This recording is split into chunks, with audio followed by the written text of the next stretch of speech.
Feuchamaich, ye Olde Scots the Celtic podcast. Kimmerha Huladunya, how is everyone? On today's show in Feuchamaich, Beagan, Gaidhlig, that's Let's Try Little Gaidhlig. Lesson 10, Telling Time. In Celtic history, 25 awesome things Scotland has given the world in everyday Celtic ways. Laerg and the Soldier. We're going to hear music from Rachel Walker, Melinda, and Starin. All right, I ran across an article about something truly epic I have to tell you about. It makes me wish I was still young and get out there with them. All across Canada and even as far south as New York and New Hampshire, people are donning their kilts and Celtic attire and getting out on the ice for the Great Canadian Kilt Skate. That's right, people. From places like Lumsden, Saskatchewan, Montreal, Brampton, Ontario, Quebec City, Calgary, Alberta, Ottawa, Winnipeg, and like I said, even as far south as New York City and Concord, New Hampshire, are getting out and spreading some Celtic pride. And it's not just on a single day. These events are taking place from now until March. It's become a really big deal up there in the Great White North. The Great Canadian Kilt Skate is indelibly Scottish, but undeniably Canadian. Kilt skating is a phenomenon that is spreading beyond Canada as a way to celebrate the contributions the Scots have made around the world. This event is open to everyone. It's a chance to nurture your inner Scot, so you don't have to be Scottish. You don't even have to wear a kilt. Just come to the party with the spirit of Scottish fun and fortitude. And where's Canada's favorite color, or where your favorite color? So, how did this begin? Well, to mark the bicentennial of Canada's first Prime Minister, the Scottish Society of Ottawa launched the first kilt skate on January 31st, 2015. Now, other cities soon joined in because it was such a huge success. And this year, they're expecting even more cities across Canada. They're expecting them in the United States and even as far as on the other side of the Atlantic to celebrate the contributions that the Scottish diaspora with bare knees and ice and I'm sure a few of the beverages that help keep you warm, if you know what I mean. So I'm going to put a link up here to it, and if you guys are up there near this stuff, you're listening and you hear it, and you want to get out and contribute to this great cause. All right? Learn the history of Gaelic songs as you learn to sing them. Gaelic and English lyrics are provided to give you a deeper understanding of the song, to guide you when you're learning, or just sit back and enjoy these beautiful songs.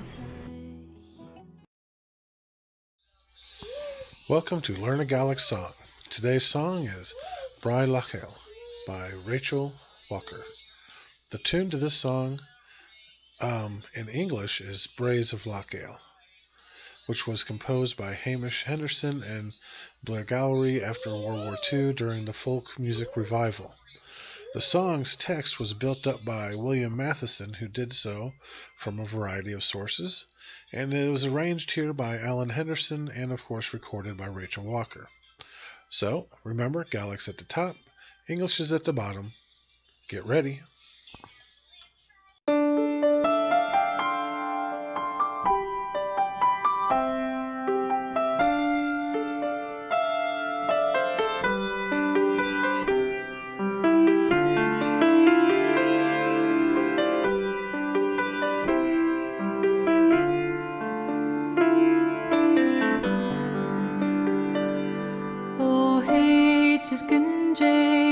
O heit mi harish guinish numbo Vaden kyo for hanet ilova ho Saheriri ohi oiden no ku ohi lova ho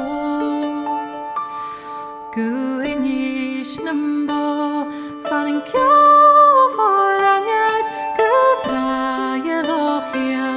Van een bifiax en langan ilova ho sna heriri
just can change. Oh, hate me, oh, he goodbye, oh, heal.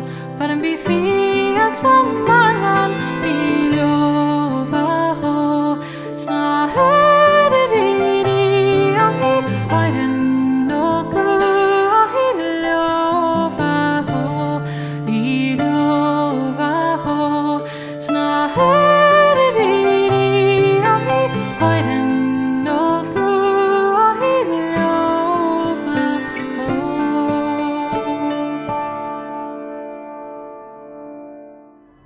Celtic history brings you the tales of the land, castles, warriors, heroes, legends, and customs that have created the rich, vibrant, and sometimes strange and wonderful history of the Celtic world.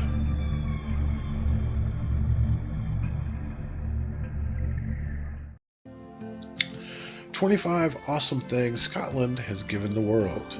Now, with a population of over 5 million, the Scots are a rare bunch graced with endless innovation and epiphanies. The source of numerous genius inventions, the fun doesn't end with earned brew, whiskey, burned suppers, and deep-fried Mars bars. Discover just 25 incredible things from Scotland that have made the world a better place. First one, the TV. Now just think, the world would have not been introduced, that wee gem of a magic box, had not been for a Scottish engineer, John Logie Baird. This legend, known as the father of television, gave the first ever demonstration of one back in 1925.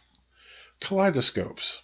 A legit banter machine and an endless source of amusement. It's no surprise that a Scot created the kaleidoscope. The brainchild of Scottish inventor Sir David Brewster, this hypnotic device was born in 1816.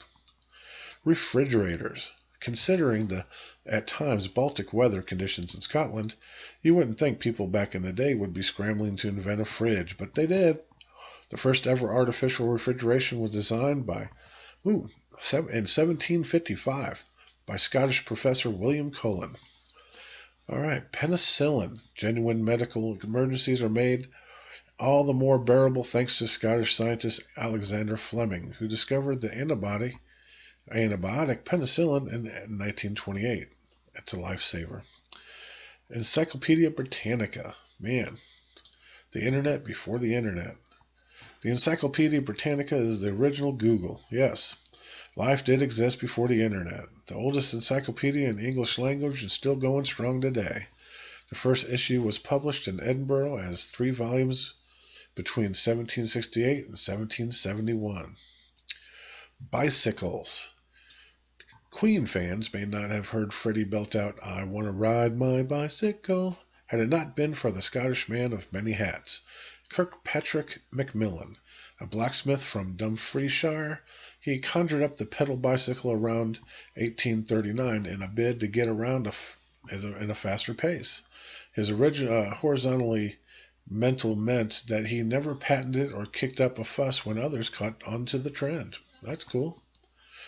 Toasters.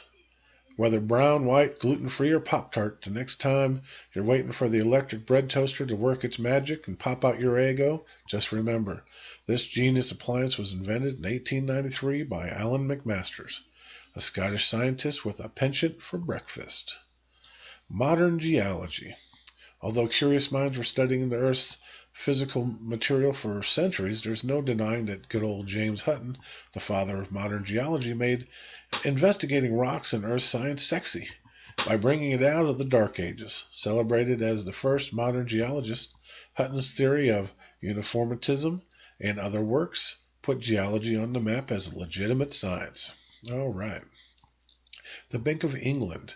Unbeknown to many, Scottish banking mogul and trader Sir William Paterson was one of the first to put forth the idea of the Bank of England. Golf. Scotland, with its slew of iconic courses, is praised time and time again for inventing golf, with the first record of modern sport dating back to the 15th century. Tires. The year 1888 witnessed a nifty contraption, the very first pneumatic bike tire. This was all thanks to Scottish inventor and veterinary surgeon John Boyd Dunlop. Gin and tonic. Wow.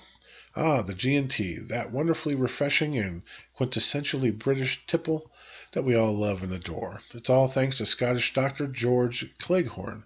During the 1700s, he found that quinine was a wonderful elixir for treating malaria. With the view that gin o'clock is around the clock, British officers in India during the early 19th century added lime, sugar, and water, and a splash of gin to the quinine, so the counteract the bitter taste, and voila, the G&T. All right, Dolly the sheep, a Scottish hero. Dolly is kind of a big deal.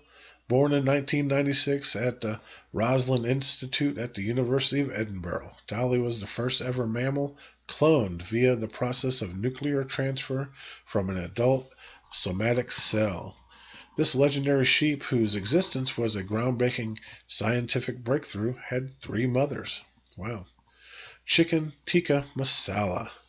The rumors are true. Chicken tikka masala, a popular gastronomic delight, is said to have originated in Glasgow. Mr. Ali Amma Aslam, owner of Glaswegian culinary landmark, the Sheesh Mahal, invented the dish after a customer complained about dry chicken. All it took was a sumptuous blend of spices swirled with an innovative helping of Campbell's condensed tomato soup, and he had in stock, and the rest is history. All right, telephones.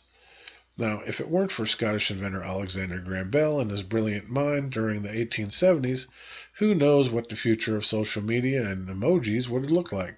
Sure, he didn't create smartphones, but he was smart and he did invent a phone, the first practical telephone. Color photography.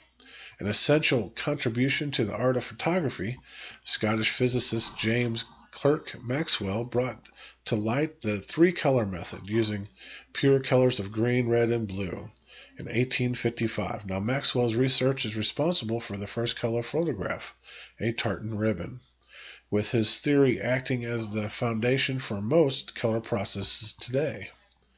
Criminal fingerprinting.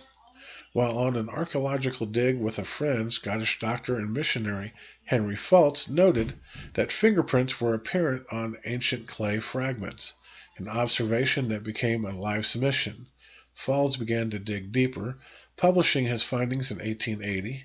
Let's just say that if it weren't for this Scot, criminals may not have to wear gloves. Now, Grand Theft Auto. A classic cult-like video games.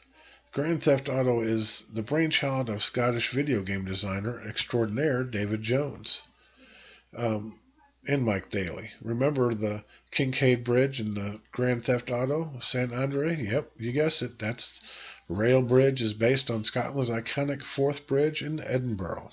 All right. The BBC. As the founder of the BBC, John Ray, the first Baron Reich from Stonehaven in Aberdeenshire, became the first general director when this broadcasting institution went public in 1927. Reith is also the man responsible for trending independent public service broadcasting in the UK. Tractor beams. A team of dedicated scientists at the University of Dundee extended the frontiers between sci-fi and the earthly realm by making tractor beams a reality. Coined by the influential Edward E. Smith in his 1947 sci-fi novel Space Hounds of IPC, the term tractor beam is an updated version of his attractor beam and is essentially a contraption that lures something to another from great distances. All right. Logarithms. A human calculator. John Napier must have been the type of person who's to solve mathematical problems in his sleep. This Scottish genius is renowned for his discovery of the logarithm. And don't get me to explain it. Decimal points. A man of many mathematical-related talents, John Napier of Murchison also made common use of the decimal point in math, and he made it look cool. They paid me to say that. Aston Martin Vanquish. Sexy, smooth, and super-powered.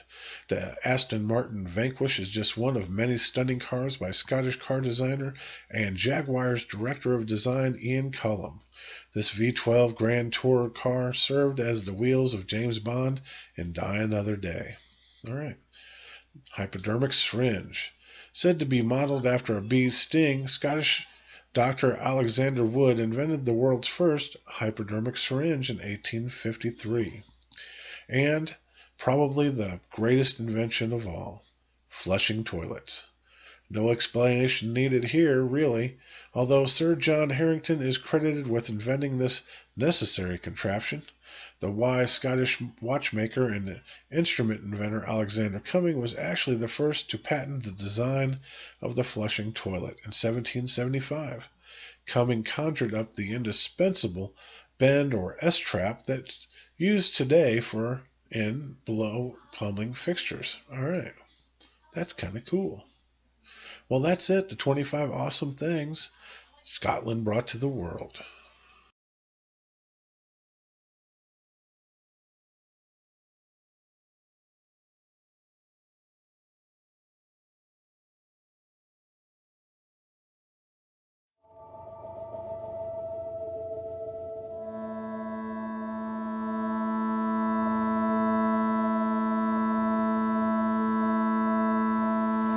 Arendra Hrevi Arendeo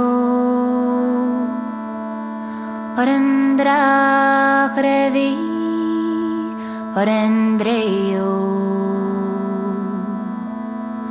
Arendra Hrevi Arendeo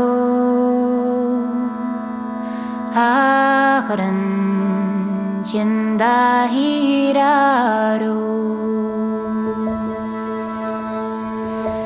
Ta life's a fee Vasich vayu Ta life's a fee Vasich vayu Ta life's a fee Vasich vayu Strugen you Beagan trilaven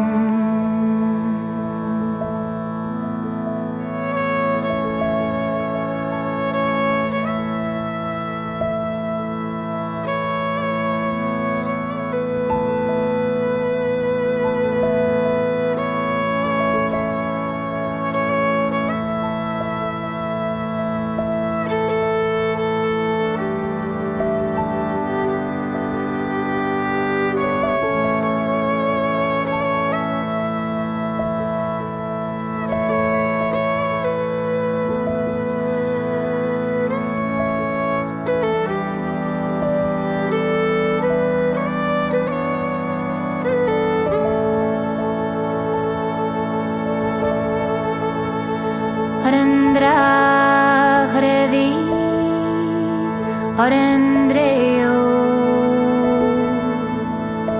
Arendra Hrevi Arendreo Arendra Hrevi Arendreo Aharen Yendahiraro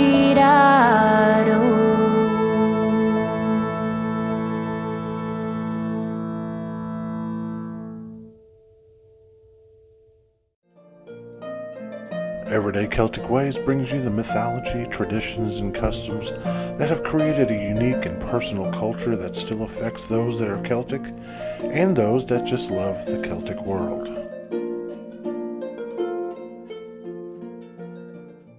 So, as the story goes, two men, one a special forces sergeant and the other an SAS officer, struck a friendship while in service in Afghanistan. The two of them have met years later, and on a hike to a ruined castle near Hadrian's Wall, Sergeant Alex Moore swears he feels something watching him. The SAS officer, Matt Williams, dismisses it as just a fog of war, overtraining, or fatigue. That is, until he sees something out of the corner of his eye. A black fog drifting between the rocks. Now, upon inspection, they see nothing. But then they see it again. Now, both men know they are being drawn into a trap and split up to outflank whatever this is. Sergeant Moore moves through the brush and rocks swiftly as Sergeant William draws it out, running along the tree line. Before Sergeant Moore can reach the predetermined vantage point, he hears a scream. He breaks through the brush just in time to see Williams being pulled forcibly into the tree line. Pulling the knife from his pack, he rushes to his friend's aid. He runs along into the trees without care for his own safety. Limbs and bushes strike him as he runs past. Up ahead, he can see glimpses of Williams as whatever has him darts through the trees effortlessly. Finally, Moore catches up with Williams. An ethereal being dressed in black, flowing, tattered robes stands before with Williams in one hand and an ancient sword in the other. Moore is shocked at the sight before him and is paralyzed as what to do next. How do you defeat something like this? Then, from the stones of the ruins behind the creature, little dwarfs with red hats begin poking their heads up to see what all the commotion is about. Moore rubs his eyes to wipe the sweat and the disbelief of what is before him. The red-headed dwarves begin to move towards Moore, but with the wave of his hand, the creature sends them scurrying back to the rocks. Then the creature pulls another sword from his back and throws it to the feet of Moore. You are a fast human. Are you equally a warrior? What are you? Asked Moore, picking up the sword from the ground. If you live, I will tell you all you want to know. Never one to back down from a fight, Moore drops his pack, takes off his coat, and prepares himself for battle. The creature lifts Williams in the air with one hand and sets him upon the stones behind him. Then, as Red Hat crept up from the stones, he wagged a bony finger to let them know not to touch his prize. Moore and the creature circled each other, sizing each other up, until Moore surprisingly lunged forward, taking the creature by surprise. His blow was fierce, yet only glanced the black robes, ripping a chunk of it from the creature, which dissipated in the cool air of the day. You surprise me, human, says the creature. My name is Moore. The two of them fought for a long time, each striking blows to the other, but no blow severe enough to cause any damage. Each of them reveals themselves as a skilled warrior, and as it is obvious to Moore that this creature has easily killed others like this, it is also obvious that he is holding his own. The fight continues until the creature finally backs away and holds up his hands. I do not want to kill you, Moore, and I will, eventually, as I do not tire. However, I also do not want to kill you because I respect a skilled warrior, and this world needs skilled warriors. So what do we do now? Moore asks. Let us sit, and I will answer your questions. What about my friend? Let him sleep. He needs to make more blood. Blood? Moore asked.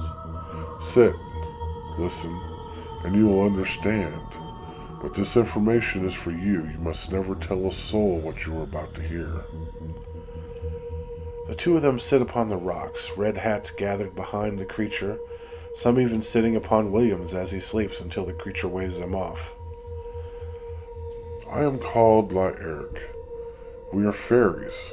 We have lived in this fairy mound for, well, as long as I can remember. In the dark times before this place was called the land of the Scots, sorcerers did the biddings of kings, chiefs, and madmen. When a great war between two ancient tribes of Caledonia came to this land, we could do little but stand by and watch humans slaughter each other.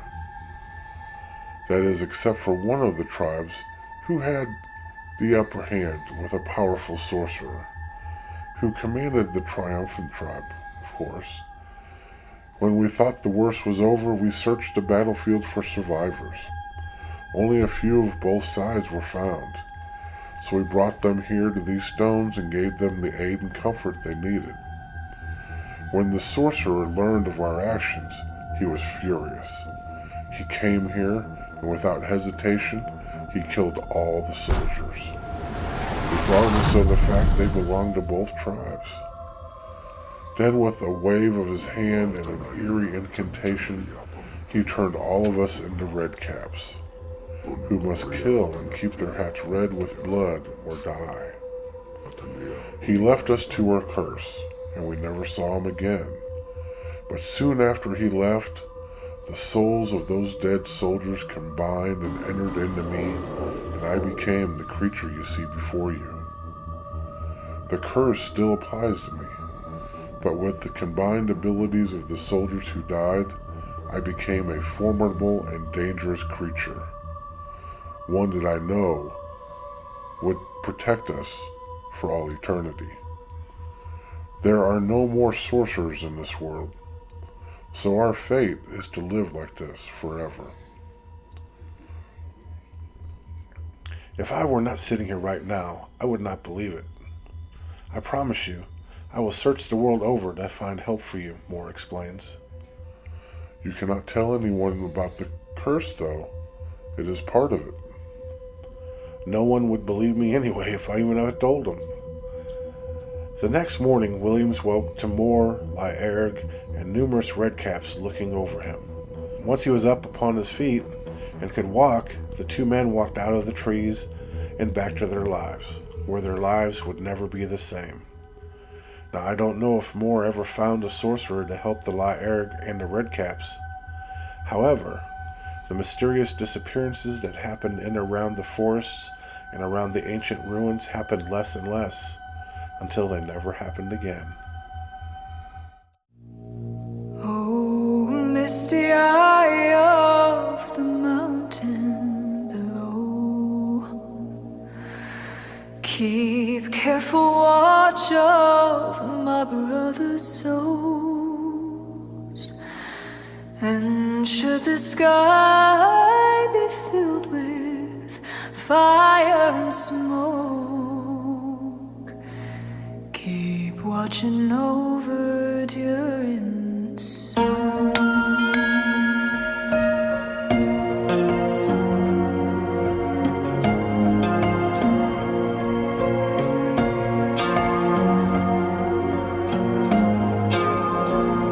If this is to end in fire, then we should all burn together. Watch the flames climb high into the night, calling out, Father, oh, stand by and we will watch the flames burn over on the mountainside.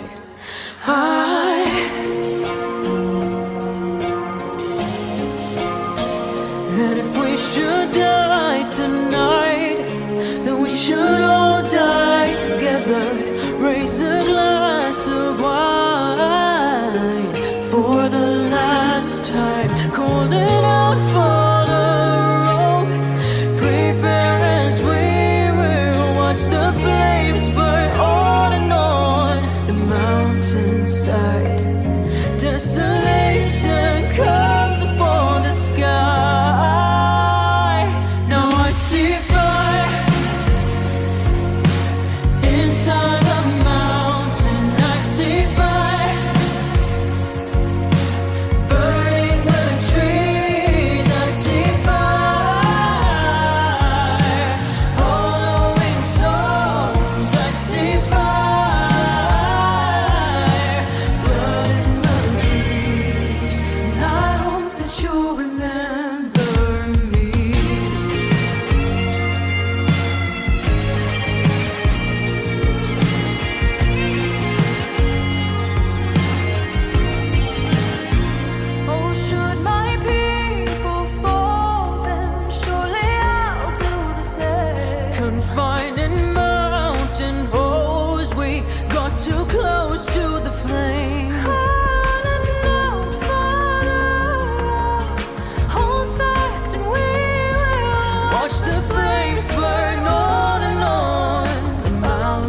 inside.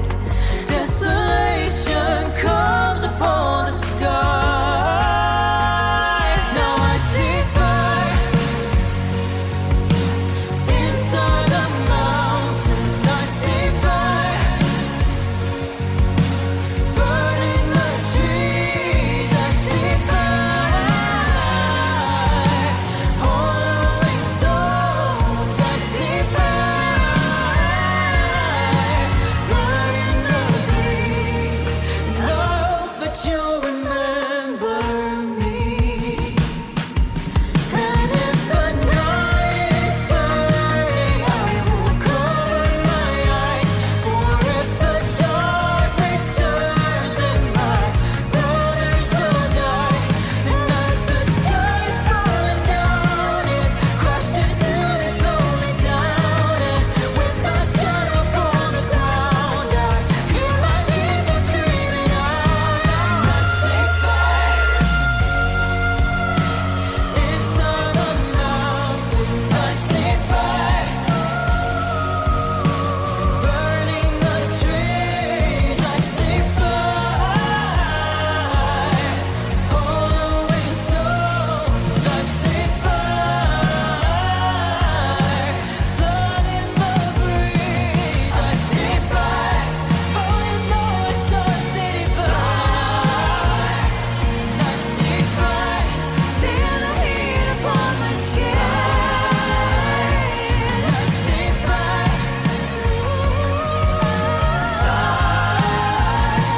I see fire burn on and on the mountainside. Scottish Gaelic is native to the Gaels of Scotland.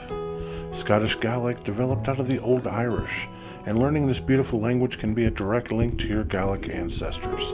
Follow along in Feuchamaich Beagan Gaelic, and like I said, let's try a little Gaelic. Fauchagu ye Old Scots, the beginner's Gaelic course. Kimraha Huladunya, how is everyone? Looky there, you already know how to say welcome to and how is everyone. Alright, in the next 25 lessons of Feuchamaich Beagan Gaelic, that's Let's Try a Little Gaelic, with a little work you can gain a rudimentary understanding of the Scottish Gaelic language. Now, these lessons were taken from my weekly podcast beginning back on May 15th of 2020. So if you like, you can listen to them there as well. But please remember that I am not an authority on the Gaelic language. I just love learning it. I struggle like most all learners, and so what I teach comes right from well-respected Gaelic teachers. I hope you find it interesting, informative, and fun, and as always, I display on the screen what I'm discussing so you can follow along. Alright, Kersh Maha, which means, alright then, let's get started.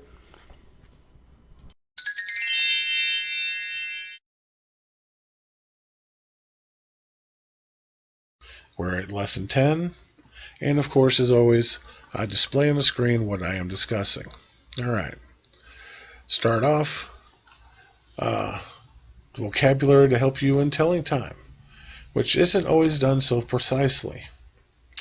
Sometimes they're a little vague in Gaelic. Alright, so we're going to give you the English and the Gaelic, and I'm just going to run through these real quick, and you can come back to these anytime for reference. Time, which is tim.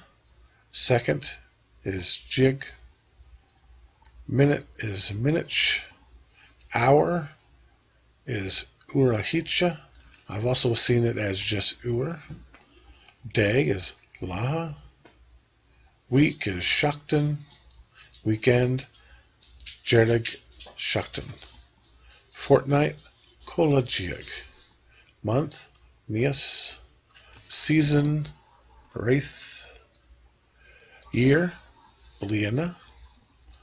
As bliana ur, Happy New Year. A decade is a jekich. And a century is a lean. Alright, let's move on to times of the day. And you'll see a picture on the screen.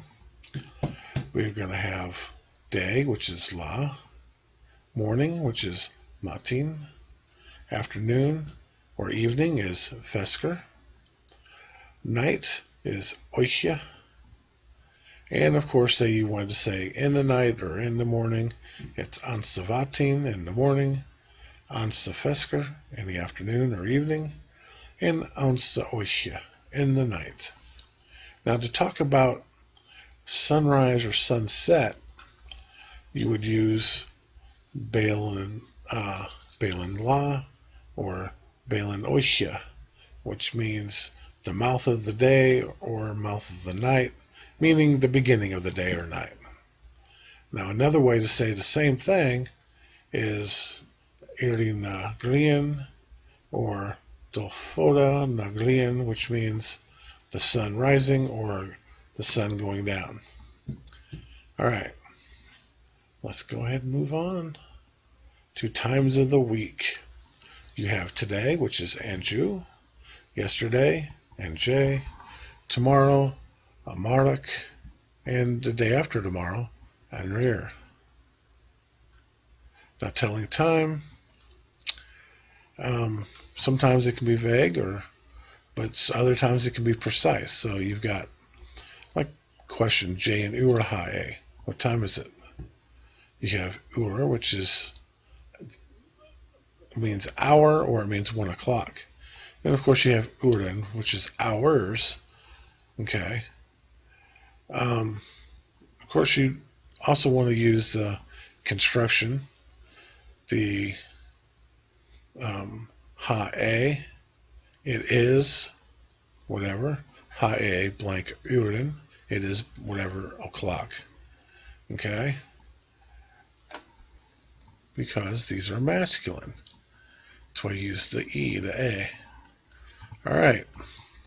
Now you're going to see a picture of the clock face up there on your screen. And we're going to run through these real quick. I'm going to tell you it is this or it is that. It is Ha'e-ur. It is 1 o'clock. Ha'e-da-ur. It is 2 o'clock. Ha'e-tri-urin. It is 3 o'clock. Ha'e-keher-urin. It is 4 o'clock. Ha'e-koik-urin. It is 5 o'clock. Ha'e-shia-urin. It is 6 o'clock. Ha'e-shach-urin. It's 7 o'clock. Ha'e-ach-urin. It is 8 o'clock. Ha'e-noi-urin. It is 9 o'clock. Ha'e-jek-urin. It is 10 o'clock. Then Ha'e-un-ur-jig. It is 11 o'clock. And you also have Ha'e-da-ur-yig. It is 12 o'clock. Although that tends to just be turned into Ha'e-mian-la, which is, it is midday. Or if it's midnight, Ha'e-mian-oichia. It is midnight. Okay.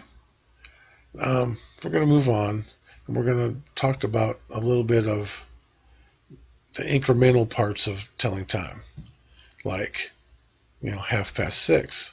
The word for half is le. Le-ur is half an hour. Le-ur and j is half past. Ha'e le-ur and j shach uren, or that's at 7:30 o'clock. Ha'e le-ur and j keher. It is 4:30. And so on. Then if you want to say it's 1:45, it's karshel gu, 1:45. Koik minutes gu, 5 minutes to. And so on. All right.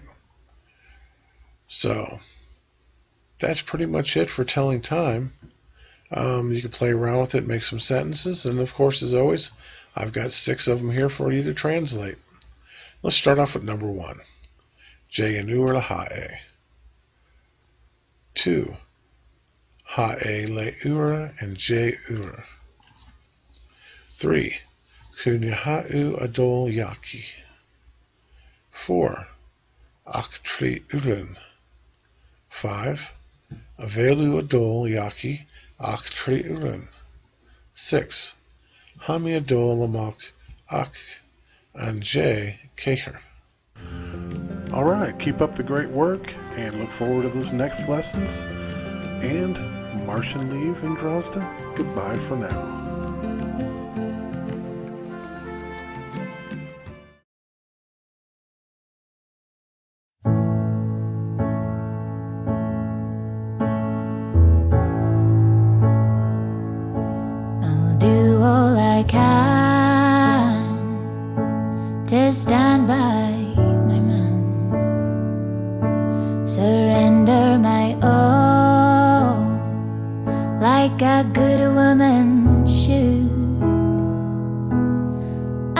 whisper to him what he likes to hear.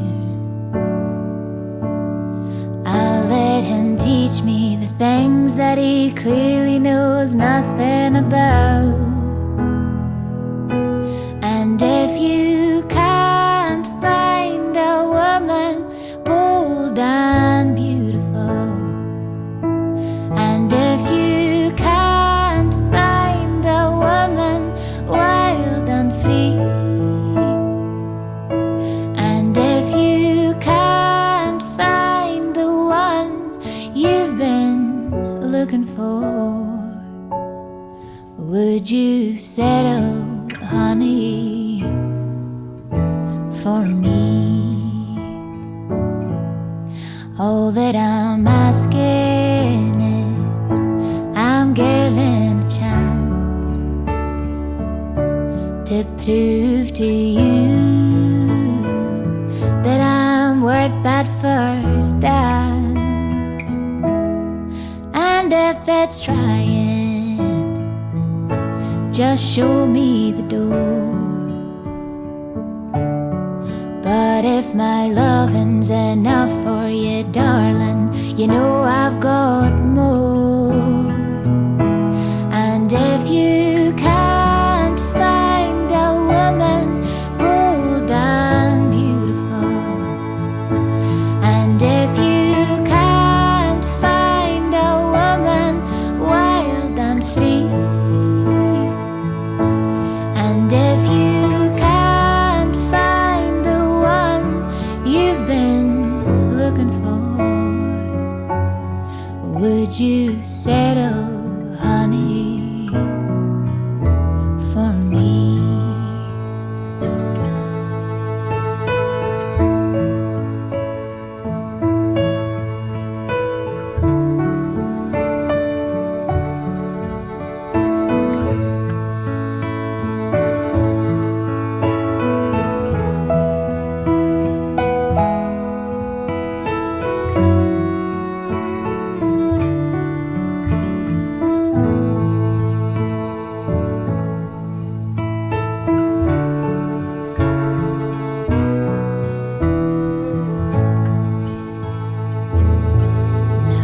Round the town, if I'm to settle down the way that I am, I'll need to knit my own man.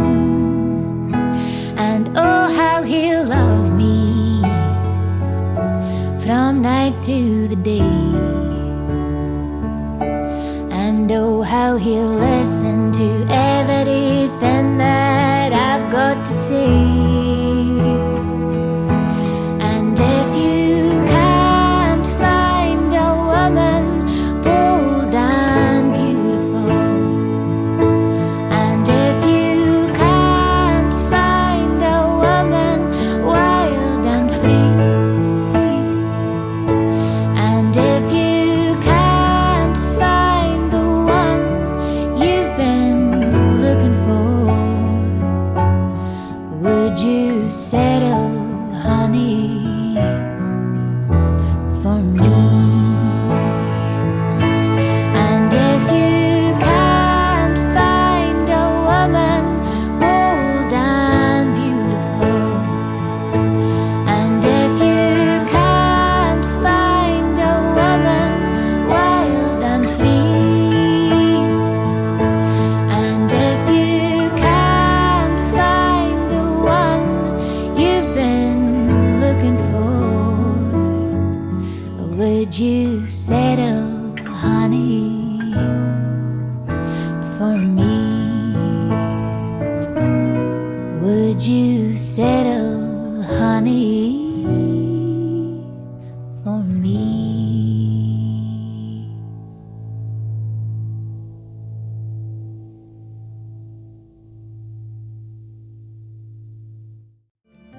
If you're already a subscriber to the Olde Scot YouTube channel and enjoy the variety of interesting videos and podcasts that we produce weekly, then you should join us on the Olde Scot Facebook group.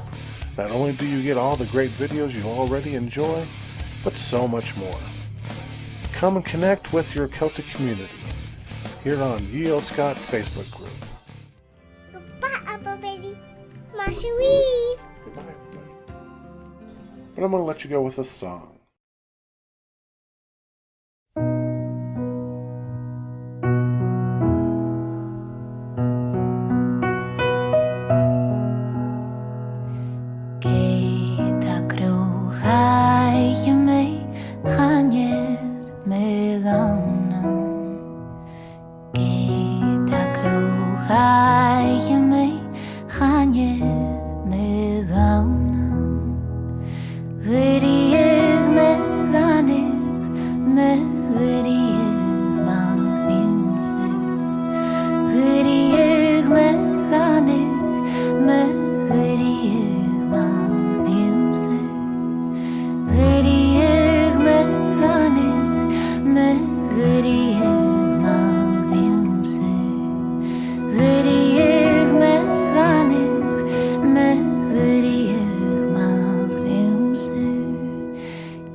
Good.